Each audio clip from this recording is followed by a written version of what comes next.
प्रदोष व्रत हर महीने में 2 बार आता है।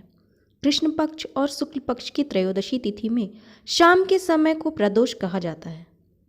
आज शुक्र प्रदोष व्रत है। जो प्रदोष शुक्रवार के दिन आता है उसे शुक्र प्रदोष कहते हैं। कार्तिक मास का आखिरी प्रदोष 24 नवंबर के दिन पड़ रहा है। प्रदोष व्रत भगवान शिव को समर्पित होता है। हर महीने त्रयोदशी तिथि के दिन प्रदोष व्रत रखा जाता है। शुक्रवार के दिन पड़ने के कारण इसे शुक्र प्रदोष व्रत के नाम से जाना जाता है। शुक्र प्रदोष व्रत का काफ़ी खास महत्व होता है। शुक्र प्रदोष व्रत रखने से सुख और समृद्धि आती है। प्रदोष व्रत के दिन भगवान शिव जी के साथ माता पार्वती की भी पूजा की जाती है। कहा जाता है कि इस दिन व्रत और पूजन करने से भगवान शिव और माता पार्वती की विशेष कृपा प्राप्त होती है। कार्तिक माह के शुक्ल पक्ष की त्रयोदशी तिथि 24 नवंबर यानी आज शाम 7:06 पर शुरू होगी और तिथि का समापन 25 नवंबर यानी कल शाम 5:22 पर होगा। 24 नवंबर के दिन पूजा का मुहूर्त शाम 7:06 से लेकर 8:06 तक रहेगा। शुक्र प्रदोष व्रत करने के लिए त्रयोदशी के दिन सूर्योदय से पहले उठ जाएं। स्नान करने के बाद साफ हल्के या गुलाबी कपड़े पहनें। शुक्र प्रदोष व्रत का संकल्प लें। इसके बाद बेलपत्र, अक्षत, दीप, धूप, गंगा जल आदि से भगवान शिव की पूजा करें। इस व्रत में भोजन ग्रहण नहीं किया जाता है, इसलिए निराहार रहें और केवल जल का ही सेवन करें। पूरे दिन का उपवास रखने के बाद सूर्यास्त से थोड़ी देर पहले दोबारा से स्नान करें। शाम के समय प्रदोष काल में उत्तर पूर्व दिशा में मुंह करके कुशा के आसन पर बैठ जाएं। उसके बाद भगवान शिव को जल से स्नान कराकर रोली, मूली, चावल, धूप, दीप से पूजा करें। भगवान शिव को चावल की खीर और फल अर्पण करें। आखिरी में ओम नमः शिवाय मंत्र का 108 बार जाप करें और भोलेनाथ के सामने हाथ जोड़कर बैठें।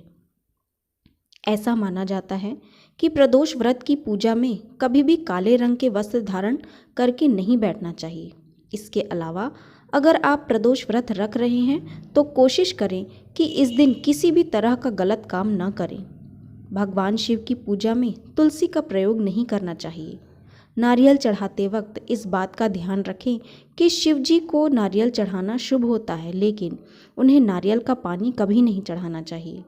भगवान शिव की पूजा के दिन आप हरे, लाल, सफ़ेद, केसरिया या पीले के वस्त्र पहन सकते हैं। शिव जी की पूजा विधि करने के बाद प्रदोष व्रत की कथा अवश्य सुनें। स्कंद पुराण में वर्णित एक कथा के अनुसार प्राचीन काल में एक विधवा ब्राह्मणी अपने पुत्र को लेकर भिक्षा लेने जाती थी और संध्या को लौटती थी। एक दिन जब वह भिक्षा लेकर लौट रही थी तो उसे नदी किनारे एक सुंदर बालक दिखाई दिया जो विदर्भ देश का राजकुमार धर्मगुप्त था। शत्रुओं ने उसके पिता को मारकर उसका राज्य हड़प लिया था। उसकी माता की मृत्यु भी अकाल हुई थी। ब्राह्मणी ने उस बालक को अपना लिया और उसका पालन पोषण किया। कुछ समय पश्चात ब्राह्मणी दोनों बालकों के साथ देवयोग से देव मंदिर गई। वहाँ उनकी भेंट ऋषि शांडिल्य से हुई। ऋषि शांडिल्य ने ब्राह्मणी को प्रदोष व्रत करने की सलाह दी। ऋषि की आज्ञा से दोनों बालकों ने भी प्रदोष व्रत करना शुरू किया।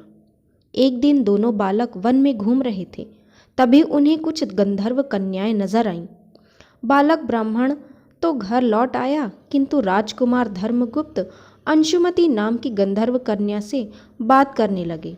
गंधर्व कन्या और राजकुमार एक दूसरे पर मोहित हो गए। कन्या ने विवाह हेतु राजकुमार को अपने पिता से मिलवाने के लिए बुलवाया। दूसरे दिन जब वह पुनः गंधर्व कन्या से मिलने आया तो गंधर्व कन्या के पिता ने बताया कि वह विदर्भ देश का राजकुमार है। भगवान शिव की आज्ञा से गंधर्व राज ने अपनी पुत्री का विवाह राजकुमार धर्मगुप्त से कराया।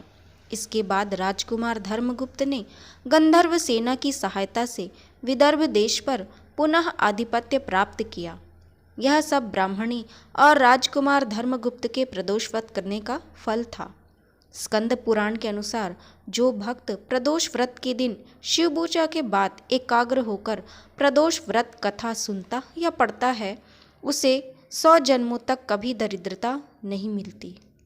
अगर हमारी सुनाई हुई कथाएं आपको अच्छी लगती हैं तो वीडियो को लाइक, शेयर और चैनल पर नए हैं तो चैनल को सब्सक्राइब ज़रूर कीजिएगा। धन्यवाद।